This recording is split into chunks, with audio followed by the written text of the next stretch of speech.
He ordered a DNA test to expose a lie. What he uncovered destroyed his entire family. Arthur Miller was certain of one thing: his granddaughter did not belong. So he did what he trusted most. He trusted science, a single test, a single piece of paper, and a single decision that would force a woman out of her home. He believed the truth would bring justice.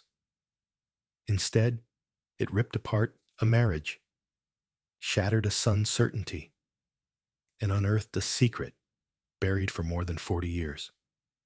Because the DNA test didn't just speak once, it spoke twice.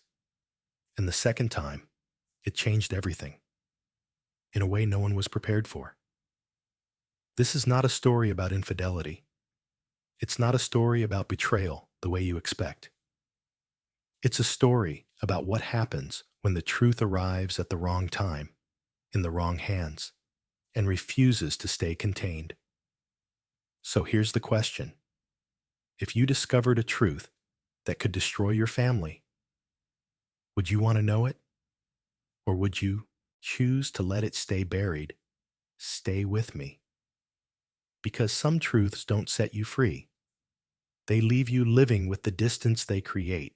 Arthur Miller liked things that could be measured: a thermometer, a ledger, a straight line drawn with a ruler, and checked twice.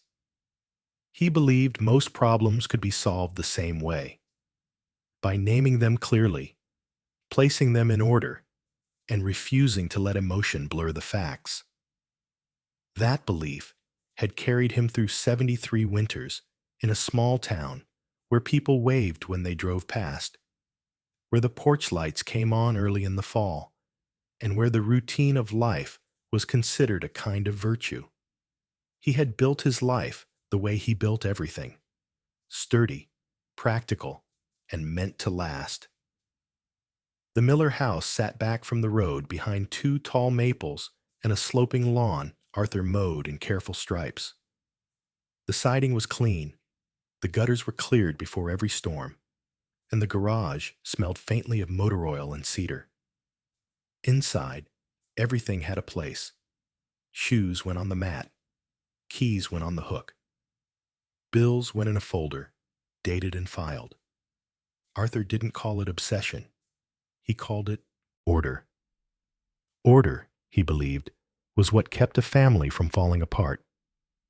His wife, Evelyn, had lived beside that order for more than 40 years.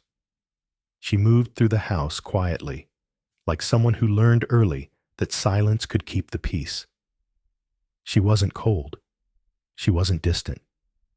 She simply carried her thoughts the way some women carry delicate glass, carefully, without clinking it against anything. When Arthur spoke, Evelyn listened. When Arthur grew sharp, Evelyn softened. Not because she was weak, but because she understood something Arthur did not: that not every truth arrived in a form you could file away. Evelyn's presence in the home was steady. She kept the kitchen warm, and the curtains washed, and the coffee pot ready. She remembered birthdays and sent cards to cousins Arthur barely knew. She planted marigolds every spring and never complained when deer ate them anyway. If Arthur was the backbone of the house, Evelyn was the quiet pulse. Their son, Daniel, was the part of Arthur's life he trusted most. Daniel had grown into a man who worked hard, showed up on time, and spoke with the calm tone of someone who believed solutions were always possible if you stayed reasonable. He lived 15 minutes away with his wife and daughter, close enough for Sunday dinners and quick drop-ins, but far enough to be his own man. Daniel's wife, Laura, had joined the family with a kind of grace that Evelyn admired immediately. Laura was not loud. She wasn't the type to fill every silence with words. She carried herself with self-respect, the kind that didn't need proving. When she entered a room, she didn't demand attention, but she received it anyway. Arthur, who often judged people by how much trouble they brought, had always considered Laura an easy addition. She took care of Daniel. She kept their home clean. She smiled politely. She never raised her voice in front of others. And then there was Emily. Emily Miller was 6 years old and full of the sort of energy that made adults tired and hopeful at the same time. She loved strawberries, hated socks with seams, and insisted on drawing the family dog with purple spots, even though the dog was brown. When she laughed, it was a sound that turned heads. When she ran like the world was built for her feet. Arthur had waited years to be a grandfather. When Daniel was younger, he'd had those private, practical thoughts a man didn't say out loud. You work, you provide, and then one day, you get to sit back and watch your child become the kind of adult you raised him to be. Arthur didn't care about poetry. He cared about results. Emily felt like a result worth being proud of. At first, when she was a baby, Arthur saw only softness, tiny fingers curling around his thumb, a round face, the quiet weight of a sleeping child against his shoulder. He felt something gentle rise in him, something he wouldn't have named, but would have protected. But as Emily grew, as her features sharpened the way children's faces do, Arthur began noticing something he couldn't explain. It started as a flicker, a glance across the dinner table when Emily leaned in to blow on her soup, a pause when she turned her head toward the window and the light struck her eyes. Arthur would feel the smallest hesitation, like a gear catching. Then he would push the feeling away. He told himself he was overthinking. He told himself children changed. He told himself families were not built on resemblance alone. Still, the feeling returned. Emily's eyes were a deep brown that looked nearly black in certain light. Not hazel, not green, not the pale gray blue that ran through the Miller men like a stamp. Her hair was darker too, thick and soft, falling in waves Laura had to tame with careful fingers and patience. Her skin held a warmth that didn't match Arthur's fair, weathered complexion or Daniel's lighter tone. Daniel had Arthur's build. His shoulders were broad, the way Arthur's had been at 40. His jaw set hard when he was stressed. When Daniel smiled, it looked like Arthur's smile, measured, brief, as if he was saving the larger expression for something important. Emily, however, looked like a different story. Not wrong, not ugly, just unfamiliar. And in Arthur's mind, unfamiliar was a word that came with warnings. He didn't say anything at first, not to Daniel, not to Laura, not even to Evelyn. He would watch quietly, the way he watched the sky before a storm. One Sunday afternoon, they all sat on the back porch with iced tea sweating on coasters. Daniel talked about work, budgets, deadlines, the usual adult things Arthur respected. Laura listened, offering small comments that showed she understood more than she said. Emily played on the steps, lining up smooth stones like they were a treasure collection. Arthur watched her hands. Small hands, yes, but the shape of them, the long fingers, the way she pressed her thumb against her index finger when she concentrated. Arthur looked for something, anything, that mirrored his own family. He couldn't find it. In the yard, Emily's laughter rose as she made a game of hopping from step to step. She looked back at them, cheeks flushed, eyes shining. Daniel laughed too, calling her careful, asking her not to trip. Arthur felt something tighten in his chest. Not affection, not exactly. Something colder. He knew how the world worked. He knew what people were capable of. He had seen enough to believe that good intentions didn't guarantee good outcomes. Families in town had stories, quiet, whispered stories. Men raising children that weren't theirs. Women carrying secrets for years. People pretending to be happy until the truth arrived like a shovel breaking ground. Arthur had never wanted that kind of story. He had wanted a family that made sense. That evening after dinner, when the plates were cleared and Daniel and Laura were gathering Emily's shoes and jacket, Evelyn started filling the dishwasher. The familiar sounds of the house, water running, the soft clink of ceramic, should have calmed Arthur. Instead, he felt restless. He stood by the window and watched Daniel lift Emily into the car. The child wrapped her arms around his neck without hesitation. Daniel held her as if it were the most natural thing in the world. Laura opened the passenger door and slid in, turning once to wave at Evelyn. Arthur lifted a hand, but his wave was stiff. When their car pulled away, the porch light flicked on automatically, casting a warm circle over the empty driveway. Evelyn came to stand beside him. She didn't ask what he was thinking. She had learned that Arthur's thoughts, when they darkened, had to travel their path without interruption. After a long minute, she said quietly, "Emily's getting tall." Arthur nodded. "She's smart," Evelyn added, as if trying to place something gentle over a sharper edge. Arthur made a low sound. That could have been agreement. Evelyn glanced at him, just once, the way a person checks a wound without touching it. Then she returned to the kitchen. Arthur stayed at the window. He told himself he was being protective. He told himself a man had a responsibility to guard his family, even from uncomfortable truths.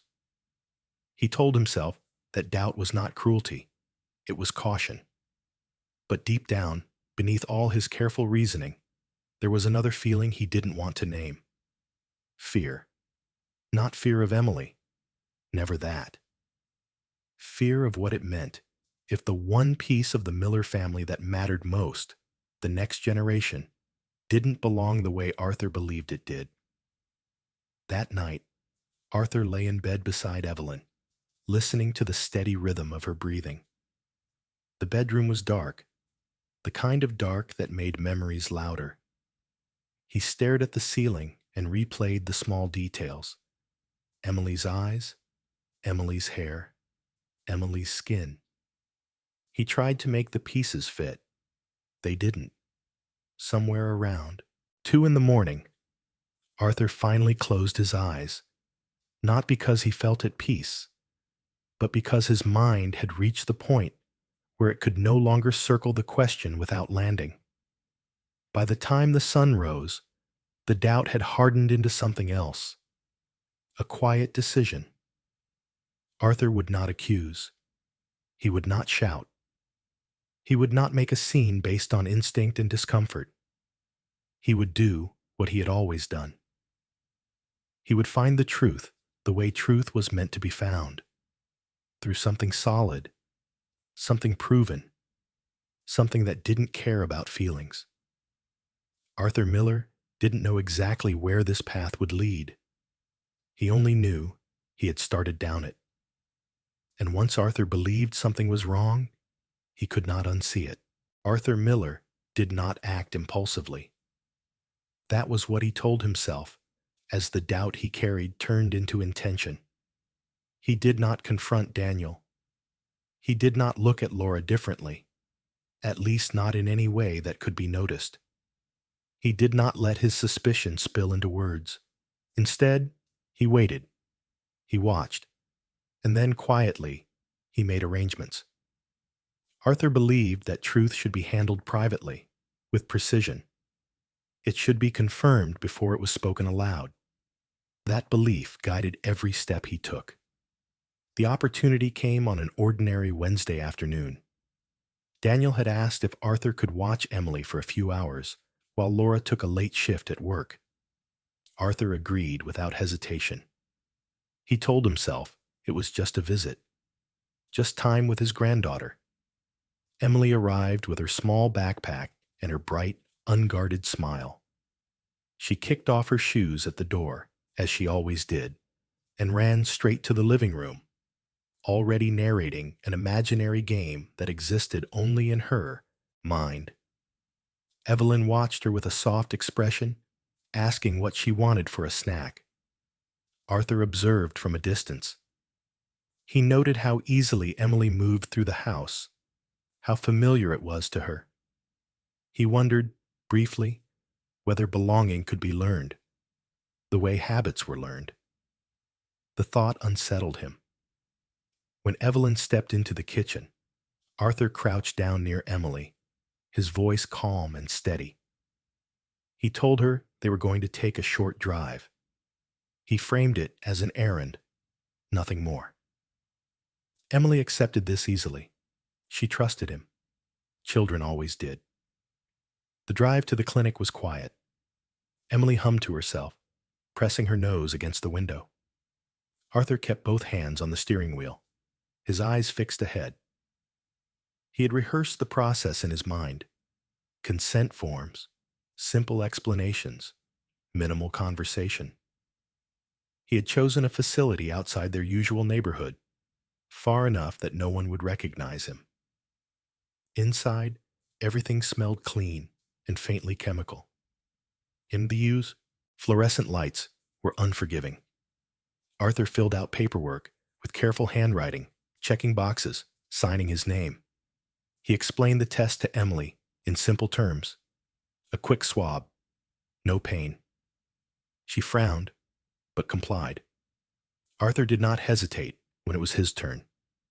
He told himself this was not betrayal. This was verification. This was responsibility. The days that followed were some of the longest Arthur could remember. He returned to his routines: morning walks, newspaper reading, small household repairs. But the waiting threaded itself through everything. At night, he lay awake, staring into the dark, convincing himself that whatever the result, he would handle it appropriately. When the envelope finally arrived, thin and unremarkable, Arthur held it for several minutes before opening it.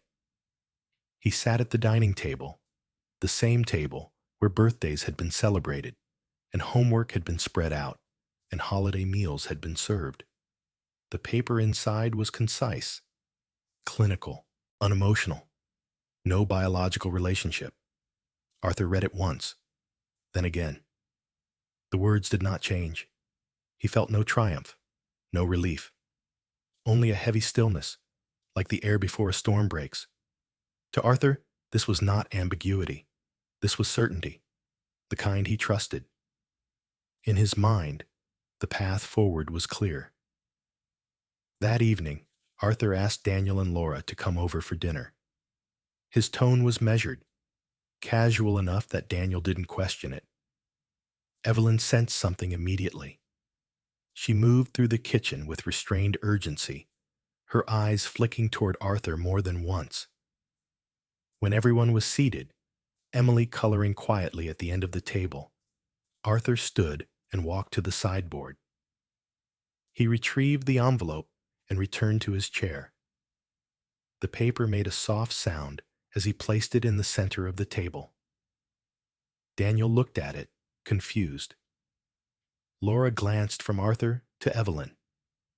Arthur spoke with the same tone he used when discussing bills or repairs. Calm, controlled. He explained what he had done. He explained why. He explained what the paper said. The room seemed to contract. Daniel stared at the document, his face draining of color. He read it slowly, as if speed might make it less real. Evelyn reached for Arthur's arm, her fingers trembling, whispering his name in a way that was both warning and plea. Laura did not move. She sat perfectly still, her hands folded in her lap. Her face did not twist into shock or panic. She did not cry. She did not protest. She only looked at the paper once, briefly, and then lifted her eyes to Arthur. Arthur took her silence as confirmation. His voice hardened as he accused her of betraying his son, of building their family on a lie. He spoke of responsibility, of respect, of the damage done when trust was broken. To him, these were not emotional statements. They were conclusions. Daniel struggled to speak. He wanted to believe his wife. He wanted to dismiss the test as a mistake, an error, something that could be explained away. But the paper sat between them, unyielding. Evelyn spoke then, her voice shaking. She told Arthur he was wrong to do this without discussion, wrong to draw conclusions so quickly, wrong to humiliate Laura in her own family. Arthur barely heard her. In his mind, the truth had already been decided. The test had spoken, and Arthur believed facts did not need defending. Emily looked up from her coloring book, sensing the shift in the room. Laura stood and gently guided her toward the hallway, her movements slow and deliberate. She did not rush. She did not apologize. Arthur told Laura she needed to leave, not as a suggestion, as a decision. The words hung in the air, sharp and final. Daniel protested weakly, caught between disbelief and loyalty. He asked for time, for explanation, for space to think. Arthur refused. To him, allowing Laura to stay was allowing the lie to continue. Laura returned to the table alone. Her eyes were dry. Her expression was steady. She did not raise her voice. She did not argue. She simply said she had never been unfaithful, and that one day the truth would be clear. Arthur dismissed this as denial. Evelyn cried openly now, pleading with Arthur to reconsider. She spoke of love, of years together, of the damage being done. Arthur heard her words, but felt anchored by his certainty. To him, stepping back would mean ignoring evidence, and that was something he could not do. Laura gathered her things quietly. Emily clung to her leg, confused, frightened. Daniel stood frozen in the doorway, his face contorted with helplessness. When the door closed behind Laura and Emily, the house felt suddenly larger, emptier. Arthur remained standing long after they were gone. He told himself he had done what was necessary. He told himself this was the cost of truth. He told himself that order, once disrupted, had to be restored. But when he finally sat down, the chair felt colder than usual. Evelyn retreated to the bedroom without another word. Daniel left soon after, his goodbye brief and hollow. Arthur was alone at the table with the paper. He folded it carefully and placed it back into the envelope, sliding it into the drawer where important documents were kept. He closed the drawer with a firm hand.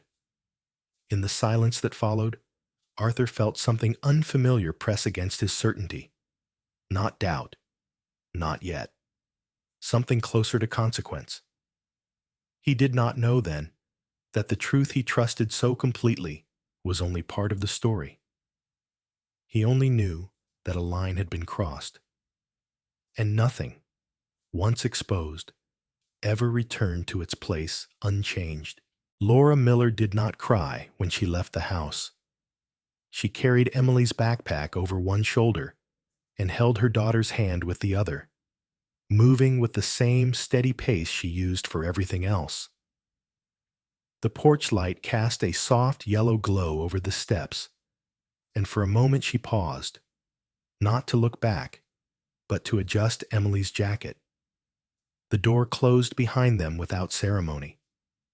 In the car, Emily asked questions Laura did not answer right away. Her voice was calm, measured, as she told her daughter they were going to stay somewhere else for a little while, that it was not Emily's fault. that adults sometimes made mistakes they did not know how to fix yet. Laura drove with both hands on the wheel, her eyes fixed on the road. The town slipped past them. Familiar streets, familiar houses, places where Laura had once believed she belonged. Each passing mile felt like a quiet erasure. She did not feel angry, not in the way anger demanded noise. What settled into her chest was heavier than that. A dull, pressing weight made of disbelief and humiliation and restraint. She had been accused without warning, judged without being asked, dismissed without being heard, and she had not been given the chance to defend herself. Laura had learned long ago that raising her voice did not guarantee understanding. She had learned that silence, while often mistaken for weakness, was sometimes the only way to preserve dignity. So she chose not to argue. Not because she had nothing to say, but because the room had already decided it would not listen. They stayed that first night in a modest apartment Laura had rented years earlier before her marriage. It still smelled faintly of old paint and laundry detergent. Laura unpacked Emily's things, tucked her into bed, and sat beside her until sleep came. Only then did Laura allow herself to sit in the dark living room, listening to the hum of the refrigerator and the distant sounds of traffic. Her phone buzzed once, then again. She did not answer. Daniel Miller did not sleep that night. He drove aimlessly for nearly an hour after leaving his parents' house, replaying the scene over and over in his mind. The paper, his father's voice, Laura's silence, Emily's confusion. Every version ended the same way, with a hollow feeling that settled behind his ribs and refused to move. Daniel had always believed his father was a man guided by reason. Arthur Miller did not make accusations lightly. That was the problem. The test sat in Daniel's mind like a stone, solid, unyielding, and yet so did Laura's face. He thought of the years they had spent together, the quiet mornings, the shared decisions, the way Laura approached life, with care, with consistency, with an unspoken honesty that did not demand validation. The idea that she had betrayed him did not fit. It scraped against everything he knew about her. Still, doubt had a way of expanding once introduced. Daniel spent the next day at work going through motions. Emails unanswered, meetings half-heard. His phone stayed in his pocket, heavy with things unsaid. By late afternoon, he could no longer stand the distance. He went to find her. Laura opened the door after a long moment. She looked tired, but composed. Her hair pulled back, her posture straight. Emily peeked out from behind her leg, relief flickering across her face when she saw her father. Daniel knelt and hugged his daughter, holding her longer than usual. He could feel her breathing slow against him, the small reassurance of a presence she trusted. Inside, the apartment was sparse but clean. Laura offered him water. Daniel declined. He stood near the window, unsure where to place himself. He did not accuse her. He did not apologize either. His words came slowly, carefully, like he was stepping through a room filled with glass. Laura listened without interrupting. When he finished, she spoke only once. "I didn't do anything wrong," she said evenly. "And I'm not going to explain myself for something I didn't do." That was all. No tears, no pleading, no elaboration. Daniel waited for more, but none came. It unsettled him more than anger would have. He wanted reassurance. He wanted details. He wanted something that would tip the scale back into certainty. Instead, Laura offered him exactly what she had always offered: truth, unadorned and uncompromising. Daniel left that evening with a knot tightening in his chest. In the days that followed, the distance between them became a quiet ache. Daniel called often. Laura answered when Emily wanted to speak to him, keeping their conversations focused on routines, school, meals, bedtime stories. She did not discuss the accusation. She did not defend herself again. The absence of argument forced Daniel inward. He began to look at the situation the way he had been taught, methodically. If the truth mattered, it had to be verified. If trust had been broken, it had to be examined honestly. He thought about his father's test, about how easily one result had unraveled everything. Daniel did not want to live with doubt, not about his wife, not about his child, not about himself. So he made a decision. It was not fueled by anger or revenge, but by a need for clarity that would not leave him awake at night. He told himself that knowing, truly knowing, was better than wondering forever. He scheduled the test quietly.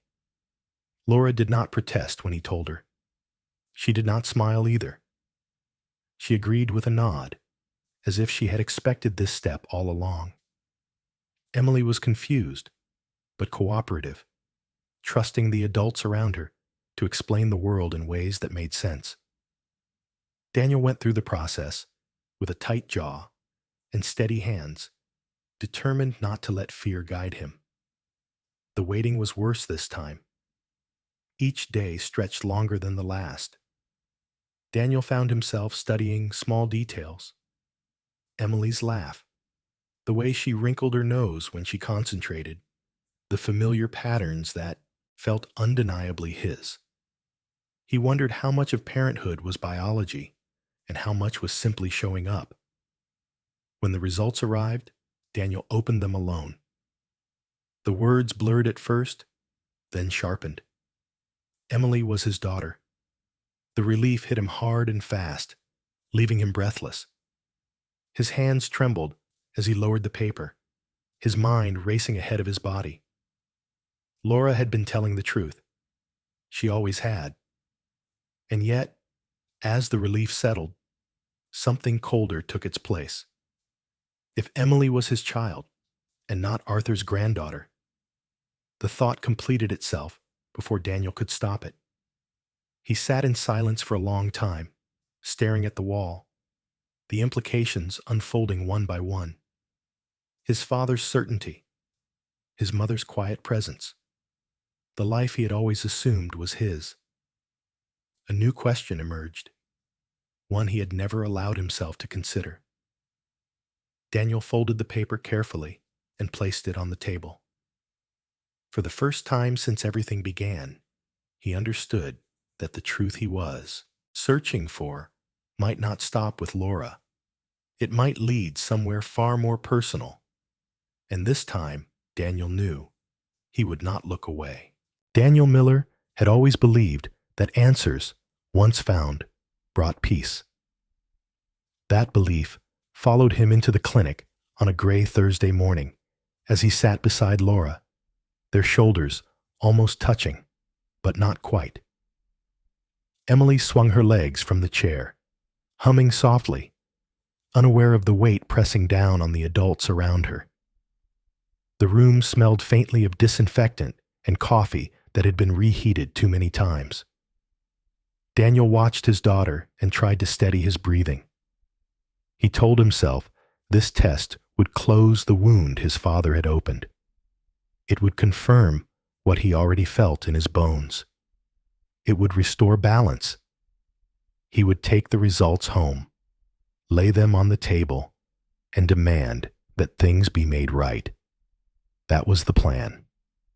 Laura remained calm throughout the process. She answered questions politely, her expression neutral. She did not seek reassurance from Daniel. She did not offer it either. Her composure was not defiance. It was certainty. Emily complied easily, trusting her parents without hesitation. Daniel felt a quiet ache at that trust. Children, he thought, were born believing the people who loved them would never let the ground disappear beneath their feet. He hoped he was right. The days of waiting stretched thin. Daniel went to work, cooked dinners, read Emily bedtime stories.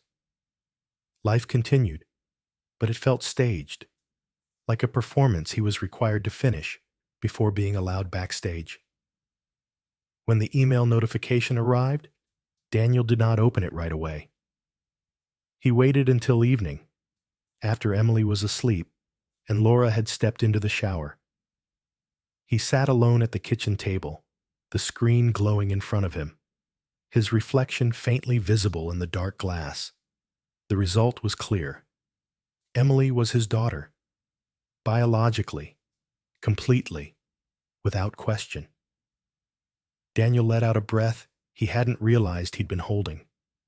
The relief washed through him, immediate and overwhelming. His hands trembled as he lowered the phone, his eyes closing briefly, as if his body needed to catch up with the truth. Laura had been right. She had always been right. But relief, Daniel learned in that moment, did not always arrive alone. As the weight lifted, something else slid into its place, something colder, sharper. A thought he had not invited, but which refused to leave. If Emily was his child, and Arthur was not her grandfather. Daniel stared at the table, his mind working with an efficiency that frightened him. Pieces began to rearrange themselves. His father's certainty, the test Arthur trusted so completely, the quiet confidence with which he had accused Laura. DNA did not lie. That was Arthur's belief. And now, it was Daniel's problem. He did not speak to Laura that night about the new thought forming in his mind. He told her only the result, that Emily was theirs. Laura listened, nodded once, and turned away, as if the confirmation brought her no satisfaction. For her, the truth had never been in question. Daniel lay awake long after Laura fell asleep, staring at the ceiling. Memories surfaced unbidden, his father's strict standards, his mother's gentle deflections, small moments he had once dismissed, comments about how he took after Evelyn more than Arthur, how his temperament was different, how people sometimes joked that he was all heart, where Arthur was all logic. Daniel had laughed those comments off. Now they echoed. The idea felt disloyal, dangerous, almost obscene. He pushed it away again and again, but it returned each time stronger, more insistent. The truth, once disturbed, did not like to be ignored. It took Daniel several days to act. He told himself he was being ridiculous, that families were not equations, that resemblance was not proof, that one test had already done enough damage.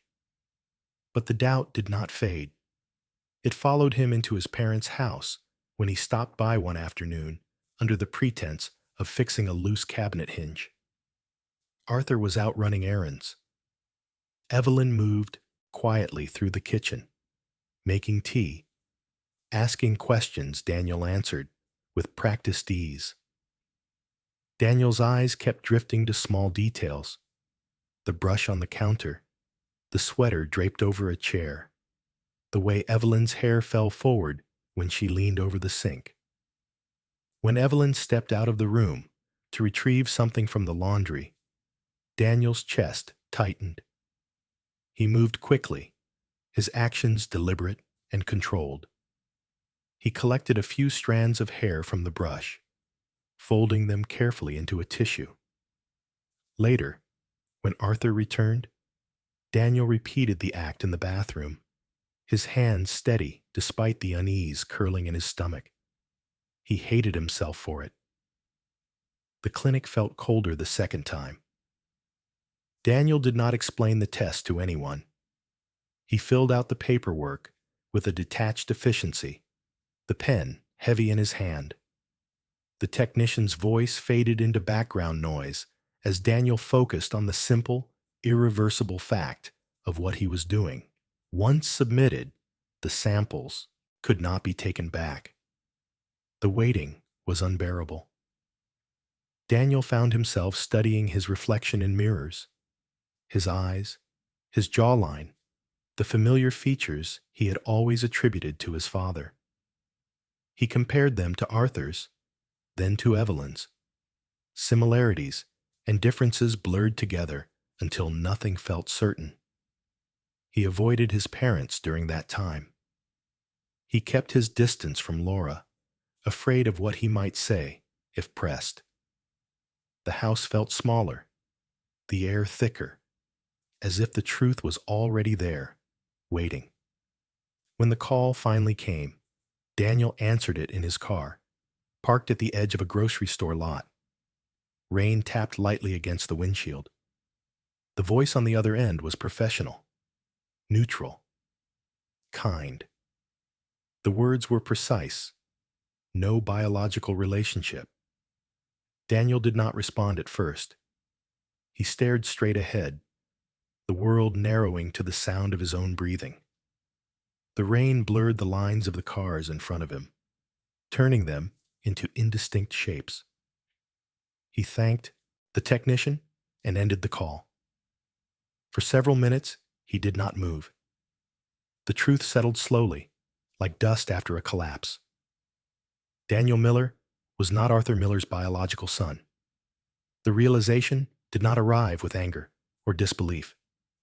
It arrived with a profound, disorienting stillness, a sense that the foundation of his life had shifted quietly, without warning. He thought of his father, of the certainty with which Arthur had judged Laura, of the faith he had placed in science and evidence. He thought of his mother, of her quiet presence, her careful words, the way she had always avoided conflict without explanation. Daniel rested his forehead against the steering wheel. Everything made sense now, and nothing did. The truth had spoken twice. The first time, it had defended the innocent. The second time, it had dismantled the story Daniel had lived his entire life believing. As he sat there, alone in the car, Daniel understood something with a clarity that left no room for denial. The question was no longer whether Laura had been faithful. The question was what this truth would do to all of them once it was finally spoken aloud, and whether any of them would be the same after hearing it. Daniel did not go to his parents' house with a plan.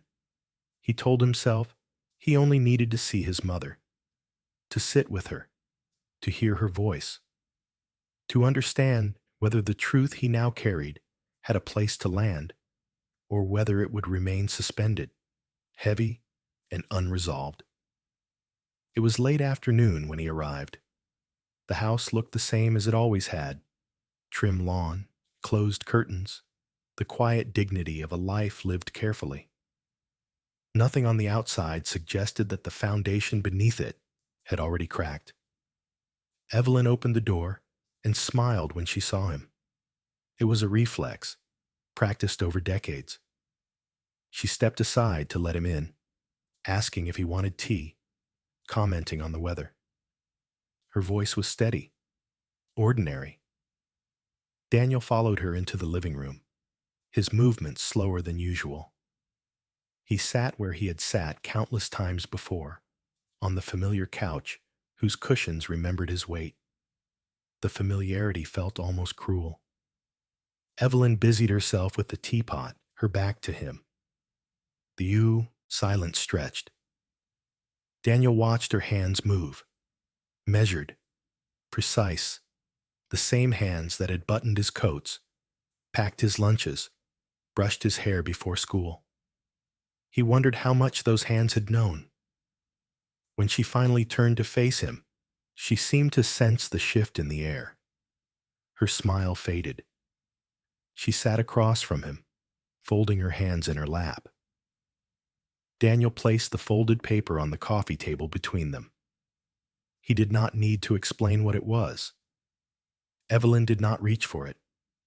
She looked at it for a long moment, her eyes fixed, her face unreadable. Then she looked away, toward the window, where late sunlight filtered through the curtains. Time passed. Daniel did not interrupt. He had learned, in recent weeks, that silence could be louder than accusation. Evelyn inhaled slowly, as if preparing to lift something far heavier than words. When she spoke, her voice was quiet, but it did not waver. She told him about her youth.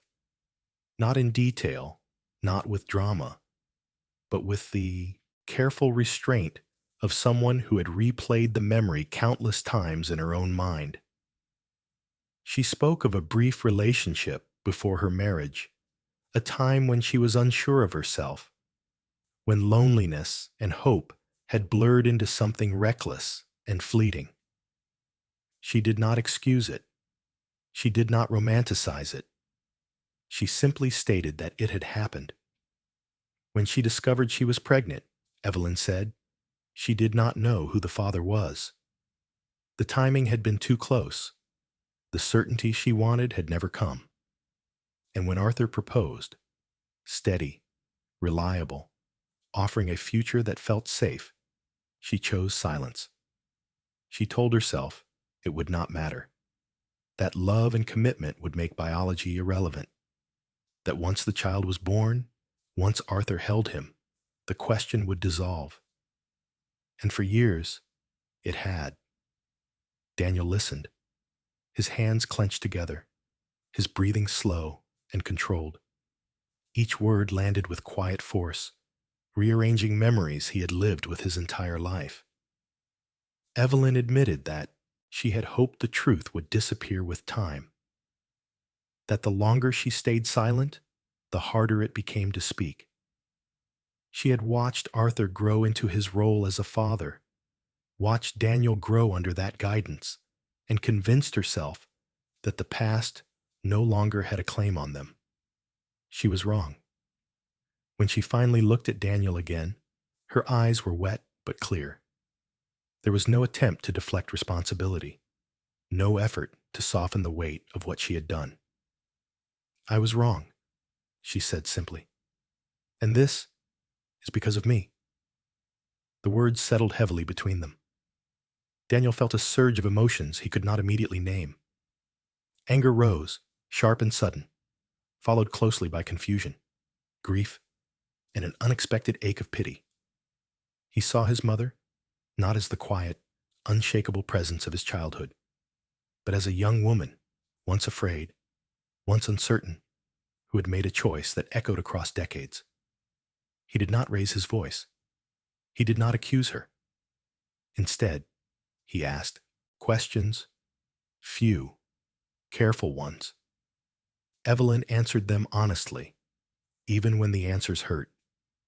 She did not shield herself from his disappointment. She accepted it as something she had earned. What hurt Daniel most was not the lie itself, but the realization of how deeply it had shaped all of them.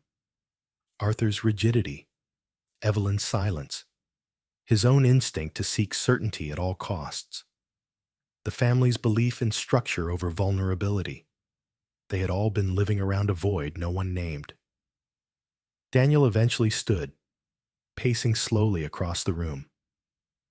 He stopped in front of the bookshelf, where old photographs sat framed in neat rows. Pictures of birthdays, school events, holidays, Arthur's arm around him, Evelyn smiling beside them. None of it felt false, and yet none of it felt entirely true anymore. When Daniel turned back to his mother, he saw exhaustion etched into her face. Not the tiredness of age, but the weariness of someone who had carried a secret for too long. She did not ask for forgiveness.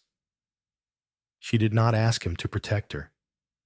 She only said she understood if he needed time, if he needed distance, if he did not know what to do with the truth yet. Daniel nodded. He realized then that the hardest part of the truth was not uncovering it. It was deciding what to do with it once it was exposed. As he left the house, the evening light cast long shadows across the lawn. Daniel paused at the door, looking back once at the woman who had raised him. She was still his mother. That fact had not changed, but everything else had. Daniel drove away slowly, the weight of her confession settling into him. The truth had finally been spoken aloud, and it felt both heavier and strangely clearer than silence ever had. One question remained, pressing at the edges of his thoughts. Arthur did not know, and telling him would change everything. Daniel did not yet know whether that change would be destruction or the beginning of something none of them could imagine. He only knew that the truth, once revealed, did not stop moving. It demanded to be carried forward, and soon he would have to decide how. Evelyn chose the morning carefully. Arthur was seated at the kitchen table, reading the paper the way he always did, folded precisely, coffee at his right hand, glasses resting low on his nose. The routine had not changed, and that almost made it harder. The world, at least on the surface, still obeyed the rules Arthur believed in. Evelyn stood at the counter longer than necessary, listening to the familiar sounds, the rustle of pages, the ticking clock, the hum of the refrigerator. She had rehearsed this moment in silence for days, knowing there was no version of the truth that would land gently. She did not begin with explanations. She simply told him that there was something he needed to know. Arthur looked up, irritated at first, then alert. He had learned to recognize that tone in Evelyn's voice, the one she used only when avoidance was no longer possible. She sat across from him. The words came slowly, unevenly at first, then steadier as she went on. She spoke of the past, of a time before marriage, before certainty. She spoke of not knowing, of choosing silence, of believing that time, love, and consistency would erase a question that frightened her too much to face. Arthur did not interrupt. At first, he did not seem to hear her at all. His face remained rigid, as if the muscles had forgotten how to respond. His eyes stayed fixed on the table between them, on a small scratch in the wood that had been there for years. When Evelyn finished, the room felt hollow. Arthur stood abruptly, his chair scraping loudly against the floor. He paced the length of the kitchen, his movements sharp, controlled, as if walking were the only thing keeping him upright. Anger came first. It rose hot and immediate, directed at Evelyn for her deception. For the years she had allowed him to live inside a belief that was not fully his. He spoke of trust, of vows, of the humiliation of learning the truth only after he had passed judgment on someone else. Then came something more corrosive. Arthur's anger turned inward. He thought of Laura, her silence, her restraint, the way she had left without spectacle. He thought of the certainty with which he had accused her, the authority he had wielded without hesitation. He had believed himself righteous, justified. Now that belief collapsed under its own weight. The realization settled heavily. He had been wrong in the worst possible way, not mistaken, but cruel. He had used truth as a weapon and struck the wrong person. Evelyn watched him from the table, her hands clasped tightly together. She did not defend herself. She did not reach for him. She understood that this was not a moment for comfort. Arthur stopped pacing and leaned against the counter, his shoulders sagging. But the deepest wound had not yet surfaced. It came quietly, without warning. Arthur thought of Daniel. He saw his son as a boy, standing in the driveway with a scraped knee, trying not to cry. He saw him at 16, stiff and awkward in a borrowed suit. At 30, holding his newborn daughter with a mixture of fear and awe. Every memory rose intact. The truth did not erase them. That was when the grief struck hardest.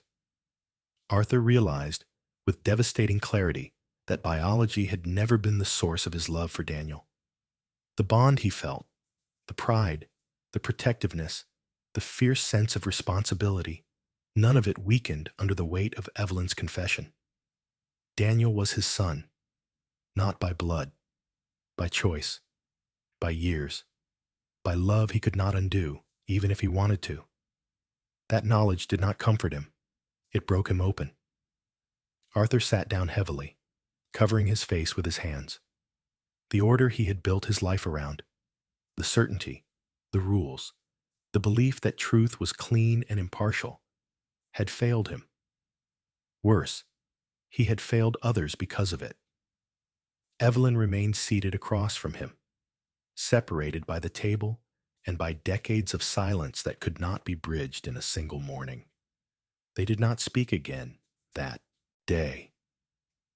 In the weeks that followed, Arthur moved through the house like a man learning its layout for the first time. Every familiar object felt slightly out of place. Evelyn went about her routines quietly, giving him space she did not know how to close. Arthur did not ask her to leave, but he could not stay. The decision came without drama. He packed a small suitcase, choosing practical things, leaving behind the rest. He found a modest apartment near Daniel's home, close enough to see his son and granddaughter, far enough to live alone with his thoughts. Daniel did not argue when Arthur told him. Neither did Evelyn. The distance felt necessary, though no one said why. Arthur began walking past Daniel's house in the evenings, sometimes stopping to watch Emily play in the yard. He did not always go inside. When he did, he was quieter than before, careful not to overstep, aware that authority no longer belonged to him. Evelyn remained in the house they had shared for decades. The silence there deepened. They did not reconcile. They did not absolve one another. Too much had been revealed, too much reshaped. Forgiveness, if it came, would need time they did not yet know how to offer. The truth sat between them, heavy and immovable. Arthur visited often, bringing small gifts for Emily, fixing things Daniel did not ask him to fix. He avoided Evelyn when possible. When they crossed paths, on holidays, at birthdays, they acknowledged one another with restrained politeness, careful not to open wounds they could not yet tend. They lived on separate sides of the same reality. Arthur learned, slowly, what it meant to exist without certainty, to love without authority, to accept that being right had cost him something he could never fully reclaim. Evelyn learned what silence had bought her and what it had taken. No one won. No one was forgiven. But something fragile remained.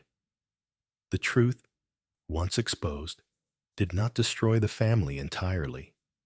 It rearranged it, leaving each of them to live with the spaces it created.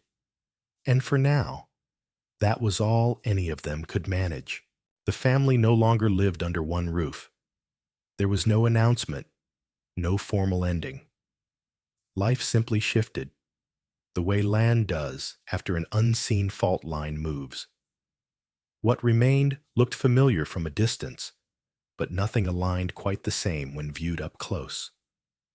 Daniel and Laura built a quieter rhythm in the small house they shared with Emily. Mornings were unhurried. Breakfasts were simple. Emily learned new routines. Where her shoes belonged, which window caught the best afternoon light, how silence could exist without fear. The house held laughter again, not loud or constant, but steady enough to feel real. Laura moved through this new life with the same calm she had always carried. She did not speak of the past unless asked. She did not remind Daniel of the cost she had paid. What mattered to her was the present, the way Emily's world had stabilized, the way Daniel listened more carefully now, as if he had learned that certainty was fragile. Daniel felt changed in ways he did not fully understand. He was gentler with his time, slower with his judgments. The need to be right had loosened its grip on him. In its place was a deeper commitment to being present, to protecting the small, ordinary moments that made their life feel whole. Emily adapted easily, as children often do when love remains consistent. She asked fewer questions as time passed, content in the assurance that both her parents were there, that her world, though rearranged, had not disappeared. Arthur visited often. Sometimes he brought groceries. Sometimes he came with a book Emily had mentioned weeks earlier. Other times, he came with no reason at all, standing in the doorway, uncertainly, until Emily spotted him and ran forward. Arthur never announced himself. He did not assume. He waited. When he sat with Emily, his voice softened, his posture relaxed in ways it never had before. He listened more than he spoke. He allowed himself to be corrected, to be laughed at, to be present without authority. The role fit him differently now.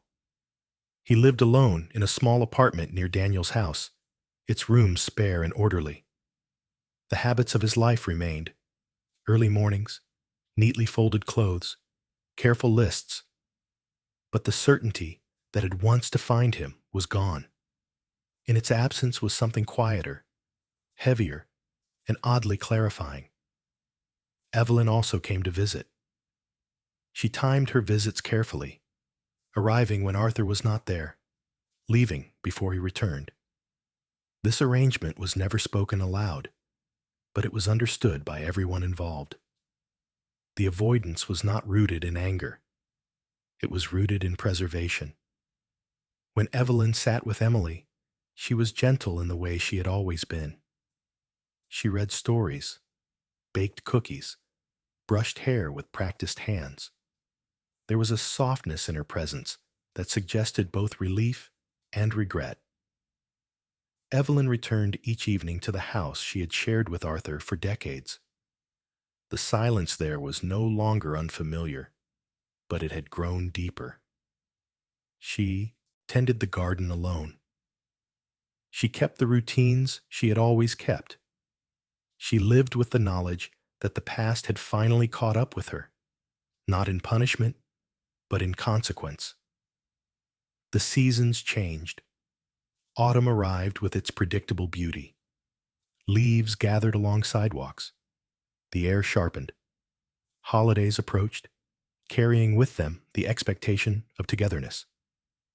Thanksgiving came first. They gathered in Daniel and Laura's home, cautious but willing.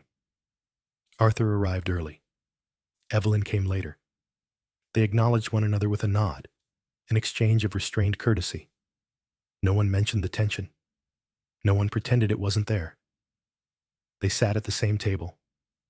Conversation stayed safe. School projects, weather, food.